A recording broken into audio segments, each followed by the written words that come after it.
지난 두 편 아펜젤러 기념공원 리모델링 공사 동영상에서 우리는 공사 관련 의혹을 거론한 바 있습니다. 지난 동영상의 내용을 다시 한번 정리해 보겠습니다. 첫째, 아펜젤러 기념공원의 공사는 2차에 걸쳐서 실시되었습니다. 1차 공사는 광명근 전 재단 이사장 재임식이 2018년 8월에 준공되었으며 재단에서 정과정을 직접 주관하였습니다. 2차 공사는 조보연 현 재단 이사장 재임 시인 2021년 계약이 체결되어 6월에 착공되었으며 삼정아트테라스 건물의 시행사인 수경하우징에서 주관하였습니다. 여기서 주관하였다는 의미는 수경하우징에서 공사 비용을 대고 공사계획서를 제출하였다는 의미이며 재단은 후리도 공사계획서를 내겠다라고 했습니다. 2차 공사 관련 모든 세부 내용은 전혀 알려지지 않은 상태입니다. 그뿐 아니라 2차 공사 계약서가 2장인데 두 번째 수정 계약서는 재단 이사회의 회의를 거치지 않았음을 말씀드린 바 있습니다. 둘째, 삼정아트테라스 분양 광고에 사용했던 조감도와 아펜젤러 기념공원 완공되었을 때의 모습이 거의 일치한다는 점입니다. 즉, 분양 광고 시점은 2018년 2월이었고 재단과의 아펜젤러 기념공원 공사 관련 계약 및 공사 착공했던 2021년 6월 이전입니다. 리모델링 공사는 이미 3년의 시차에도 불구하고 아펜젤러 기념공원은 수경하우징의 치밀한 계획대로 추진된 것으로 보입니다. 수경하우징 분양 담당자는 배재동문과의 전화에서 이미 관련 공사 계획이 확정되었다고 이야기하는 내용은 전편 동영상에서 녹취로 확인할 수 있습니다. 셋째, 삼정아트테라스 경계석의 침범 문제입니다. 동문 여러분께서는 전편 동영상에서 철제로 된 가로등을 기억하실 것입니다. 가로등은 배제 토지와 삼정아트테라스 토지를 구분하는 경계의 역할을 하였으며 가로등을 기준으로 하여 삼정아트테라스 건물 방향으로 통행로가 확장되었던 것입니다. 자신의 땅을 남에게 임의로 내어주는 사람이 있을까요? 빼앗긴 땅은 8만 배제동문의 것입니다. 넷째, 공사 전에 해당 지역에 있었던 각종 석재와 나무들의 행방 문제입니다. 석재와 나무들은 폐기물이 아니라 매각할 수 있는 우리의 자산임을 우리 모두는 알고 있습니다. 이상으로 지난번 동영상의 내용을 되짚어 보았습니다. 지금부터 우리는 그런 의구심이 단순한 의구심이 아닌 합리적 의구심이라는 사실을 각종 자료 등을 제시하면서 여러분과 함께 이야기해 보고자 합니다. 효율적인 진행을 위하여 다음 시간표를 봐주시기 바랍니다. 2018년 2월 수경하우징 분양 공고 2021년 공사 조감도와 같음은 말씀드린 바와 같습니다. 2018년 8월 아펜젤러 기념공원 공사 준공 광명근 이사장 재임 시기입니다. 2018년 12월 삼정아트테라스 건물 착공 시행사는 수경하우징입니다. 2019년 7월 광명근 재단 이사장 연임 수경하우징의 분양 공고는 공원 공사를 전제로 하지만 광명근 이사장은 수경하우징의 공사 후 기부 제한에 대하여 지속적으로 반대하는 입장이었습니다. 2019년 12월 조보연은 총동 송년회 후 별도의 회합에서 광명근이 물러나야 동문화합이 가능하다는 취지의 발언을 했습니다. 이 내용은 회합의 참석자 사실 확인서에 있습니다. 2020년 7월 광명근 이사장 사퇴 2021년 4월 아펜젤러 기념공원 공사 계약 체결 계약에 대하여 내용은 알려진 것이 없습니다. 2021년 6월 수경하우징의 아펜젤러 기념공원 리모델링 공사 착공 이제부터 우리는 위 과정 중에 있었던 갖가지 의혹에 대하여 살펴보겠습니다. 첫째, 아펜젤러 기념공원 리모델링 공사 필요성에 대한 의구심입니다. 리모델링 공상의 필요성을 동문들에게 설명한 배재인은 2명이 있습니다. 다음 내용은 첫 번째 한 명인 2021년 6월 9일 이민열 총동회장이 배미모 카톡방에 올린 글입니다. 이번 아펜젤러 공원 조경 재공사는 건축 조경 전문가들로 구성된 동문 건축위원회의 자문위원 89, 90, 93, 99회에 의해 현 아펜젤러 공원은 아마추어적인 조경공원이기에 전문 조경회사의 디자인에 의해 전문적인 조경공원으로의 재공사가 필요하다는 지적이 있었습니다. 마침 그때에 아펜젤러 공원 옆 오피스텔 건물 공사를 시행하는 시행사 수경하우징에서 아펜젤러 공원의 조성 공사 비용을 부담하겠다고 제의한 바입니다. 또 다른 한 명은 배재빌딩 관리센터장 박현진 동문으로 2021년 6월 1일 수경하우징에서 먼저 제안이 들어와서 동문건축위원회에서 검토했다라고 총동창회 게시판을 통해 답변합니다. 진실은 오로지 하나입니다. 두 사람의 이야기하는 동문건축위원회는 너저 제안을 한 것인지, 제안을 검토한 것인지, 사람에 따라 그 내용이 다릅니다.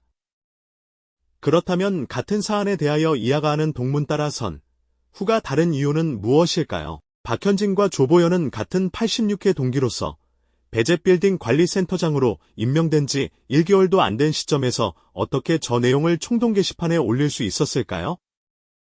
더군다나 박현진 센터장이 2021년 6월 1일 총동 홈페이지 게시판에 올린 글은 더 이상 볼 수가 없습니다. 해당 글을 총동 게시판에서 볼 수 없는 이유는 무엇일까요? 삭제되었는지, 홈페이지 리모델링 과정에서 없어졌는지, 리모델링이 필요했다면 그 사유는 무엇인지 그것이 알고 싶습니다. 둘째, 건축위원회 명단입니다. 이민열 총동회장의 배미모 카톡방 글에는 89, 90, 93, 99회로 구성된 동문건축위원회에 대하여 이야기를 했습니다. 수경하우징이 주관한 아펜젤러 기념공원은 조경 관련 동상을 수상한 자랑스러운 공사라고 자랑을 하고 있습니다. 그렇다면 공원 리모델링 공사 필요성을 지적한 동문건축위원회 명단과 이를 심의한 재단건축소위원회 명단은 자랑스럽게 공개되어야 하지 않을까요? 이런 공로를 한 동문들은 자랑스런 배제 인상을 주어도 될 만한 분들인데 위원회에 이름이 공개되지 않고 있는 이유는 무엇일까요? 우리는 그러한 위원회의 실체가 아예 없지 않았나 하는 의심을 갖고 있습니다. 셋째, 공사비 관련 의혹입니다. 수경하우징에서 당초 아펜젤러 기념공원 공사비로 제시한 금액은 4억 원입니다. 반면 실제로 들어간 비용은 3억 2천만 원입니다. 이 차액은 어떻게 된 것일까요? 아무리 조경공사에 무지한 사람이라 할지라도 그곳은 공원이므로 절약된 비용이라 하더라도 당연히 나무를 더 심거나 하는 등의 방법으로 조경 관련 분야에 절약된 비용을 추가 투입해야 하는 것이 상식 아닙니까? 해당 금액에 대한 청구 권한 여부와 관련하여 재단은 2곳 이상의 변호사에게 자문을 구했고 이 내용을 재단 이사들에게 설명했다는 이야기가 있는데 사실일까요? 일부 배재 출신 재단 이사들에게만 설명하고 그마저도 대외적으로 비밀유지 각서를 썼다고 하는데 사실일까요? 넷째, 아펜젤러 기념공원 관련 예산 의혹입니다. 2021년 2월 9일 2021 회계연도 기념공원 관련 지출 예산은 1억 2천만 원으로 확정이 됩니다. 2021년 3월 25일 수경하우징과 기념공원 기부공사 및 관리계약 의결 2021년 4월 2일 수경하우징 계약 체결 2021년 12월 7일 추가 경정으로 예산 증액 1억 2천만 원에서 2억 3천만 원으로 증액 2021년 3월 1일 2022년 2월 28일 결산서상의 최종 조경관리비 1억 7,181만 2,181원 최초 금액은 1,700만 원 이상하지 않습니까? 공원을 수경하우징 부담으로 재공사를 하는데 관련 예산이 오히려 늘어날 뿐 아니라 조경관리비가 연간 1,700만 원에서 1억 7,181만 2,181원으로 증가하다니요. 기념공원 땅을 남의 돈으로 뒤집어 엎는 공사를 하는데 관련 예산이 더 늘어날 필요가 있을까요? 더군다나 그 조경 관리할 나무와 석재 등이 뒤집어지는 공사를 했는데 조경 관리할 부분이 어디에 있어 약 10배 이상 증가했을까요? 이러한 내용은 재단의 회계선무감사가 함께 해명을 할 필요가 있다고 생각됩니다. 물론 감사의 책임은 아닙니다. 축구에서 심판이 아무리 두 눈을 부릅뜨더라도 반칙이 있을 수 있고 오심도 있을 수 있습니다. 지금이라도 다시 세밀하게 살펴볼 필요가 있다는 것입니다. 다섯째, 기존에 있던 나무와 석재의 행방입니다. 부동산에 대하여 약간의 상식을 가지고 있는 분들은 나무와 석재의 가치에 대해 잘 알고 계실 것입니다. 예전에 다리를 철거하는데 어떤 회사가 입찰 금액을 1원을 써내서 여타 경쟁 회사를 놀라게 했다고 합니다. 그 이유는 다리에 들어있는 철근만 팔아도 수익이 나기 때문이라는 것입니다. 그렇다면 2021년 6월 공사 개시 이전에 공원 내에 있던 나무와 석재는 어디로 갔을까요? 그것의 예상 가치는 여러분들의 상상을 뛰어넘는다고 말씀드릴 수 있습니다. 여섯째 2장의 계약서입니다. 말씀드린 바와 같이 수경하우징과의 계약서는 2장이 존재합니다. 2021년 4월 2일 계약서가 최초 의결된 안건과 다르게 계약이 되었다는데 이 사안은 계약 내용의 변경이므로 마땅히 이사회 의결을 거쳐야 합니다. 그러나 이사회 의결을 거치지 않았기 때문에 교육부로부터 주의를 받게 됩니다. 결국 학교법인 배재학당 제4차 이사회의 1호 안건은 아펜젤러 기념공원 기부계약 추인의 건이 등장합니다. 추인이라는 단어는 따로 설명드리지 않아도 될 것이라고 생각합니다. 그러나 그 내용 어느 것도 알리지 않고 있습니다. 우리는 앞에 설명드린 시간표를 가지고 다음과 같은 합리적 시나리오를 추론해 보려 합니다. 도대체 2020년 7월 31일 배재사회에서는 도대체 무슨 일이 있었을까요? 다시 한번 주요 시간표를 살펴보겠습니다. 2018년 2월 수경하우징 분양 공고. 2021년 공사 조감도와 같음은 말씀드린 바와 같습니다. 2018년 8월 아펜젤러 기념공원 공사 준공. 광명근 이사장 재임식이입니다. 2018년 12월 삼정아트 테라스 건물 착공.